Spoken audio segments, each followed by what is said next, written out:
इनसे मिलिए। ये हैं एडवोकेट अशोक सुरेलिया और उनकी पत्नी संतोष सुरेलिया। दोनों किस कदर आत्मिक भाव के साथ कोरोना एपिडेमिक महामारी से बचाव के लिए फेस कवर बनाने में जुटे हैं।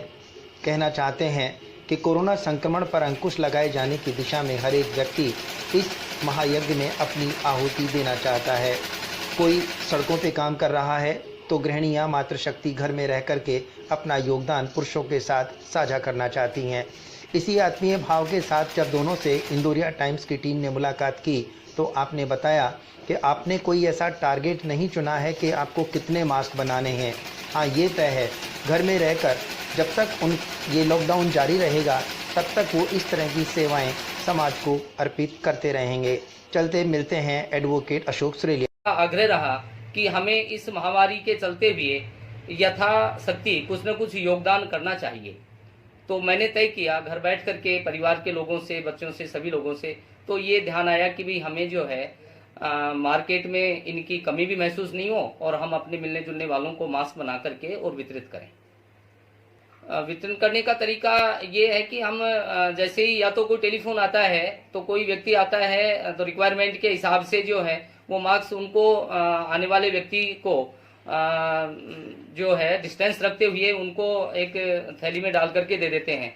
जैसे परसों बहरोड से भी एक टेलीफोन आया और हमने वहां भी कुछ मास्क भिजवाए। वहां बनाएंगे यथासंभव जितने भी बनते जाएंगे, रिक्वायरमेंट आएगी हम बना करके लोगों को उपलब्ध करवाते रहेंगे। मिलने जुलने वालों को, बाहर जो लोग सहयोग में लगे हुए हैं, अन्य गतिविधियों में भी हैं, वहां भी जिनको आवश्यकता रहती है हम ये बना करके और भिजवाते हैं।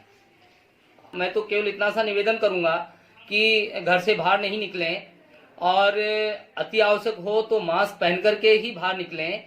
बिना मास्क के और जो एडवाइजरी है उसका विशेषतः पालन करें। मास्क जरूर भी पहने और जो लोग भी मास्क बना सकते हैं वो भी अगर मास्क बना करके अपने मिलने जुलने वालों को अगर उपलब्ध करवाएंगे तो मैं समझता हूं ये भी हमारे लिए एक अच्छा संदेश रहेगा। मार्केट में मास्क की किल्लत महसूस नहीं होगी और हमारा एक अच्छा योगदान जो है इस समय हो पाएगा। सर संतोष देवी, सर बच्चों के साथ रहने में बस मैं खुश 150-200 के करीब हो गए, वैसे तो काउंटिंग की नहीं। सर ये सब इन्हीं से प्रेरणा मिली है मेरे को, इन्हीं का विचार था कि सबको हम बनाएं और बांटें। अब अपना जितना सहयोग किया जाता है उतना तो करें। कोरोना एपिडेमिक महामारी से बचाव के लिए या कि कोरोना संक्रमण पर अंकुश लगाए जाने की दिशा में हर एक व्यक्ति अपना योगदान सुनिश्चित करना चाहता है। ऐसे में भला रतनलाल शर्मा निवासी सांकेड़ा पीछे कैसे रह सकते थे। सामाजिक कार्यकर्ता के रूप में जाने जाने वाले सांकेड़ा निवासी रतनलाल शर्मा और उसका परिवार एक महत्वपूर्ण भूमिका निभाते देखा जा सकता है। आपने ये मास्क का एक पैकेट हमें दिया है सिर्फ इसलिए कि चूंकि मीडिया सभी जगह जा रहा है, बहुत सी जगह पुलिस के जवानों के पास मास्क नहीं होता है, 3 लेयर मास्क से दिन के बाद खराब भी हो सकता है। मेरा जो मैंने लगाया हुआ है इसे दूसरे दिन यूज नहीं किया जा सकता, इसलिए आपने कपड़े का मास्क अपने हाथ से बनाकर अपने वो आशीर्वाद और अपनी शुभकामनाएं इसमें प्रेषित की है कि वो जवान हमेशा सुरक्षित रहें और संक्रमण उनके ऊपर हावी नहीं हो सके।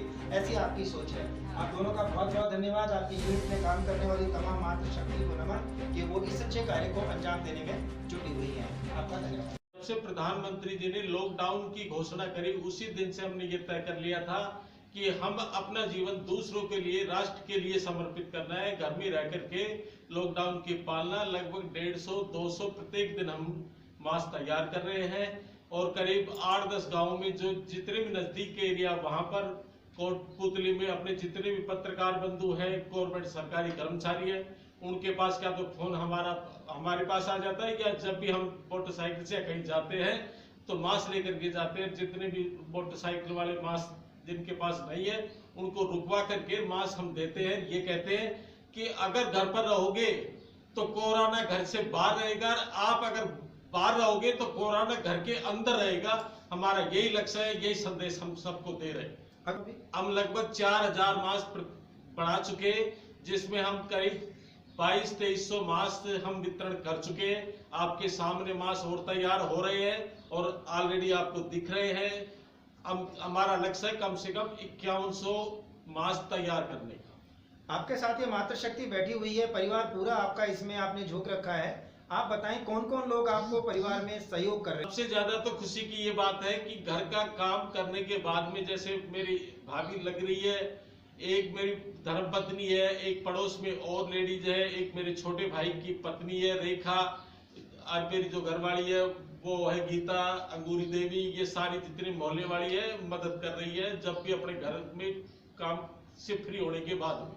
समाज सेवा में हमेशा इनके साथ खड़ी रहती हूँ। क्या कहना चाहेंगे अभी? आपको क्या लगता है जिस तरह से लोग मास्क लेके जाते हैं, या खुशी होती है आपको? खुशी होती है, इस विकट संकट की परिस्थिति में हम सब लोगों को साथ देना चाहते हैं। सबको यही संदेश देते हैं कि सब कोई मास्क लगाएं और कोरोना को भगाएं, जिससे जल्दी से जल्दी ये लोग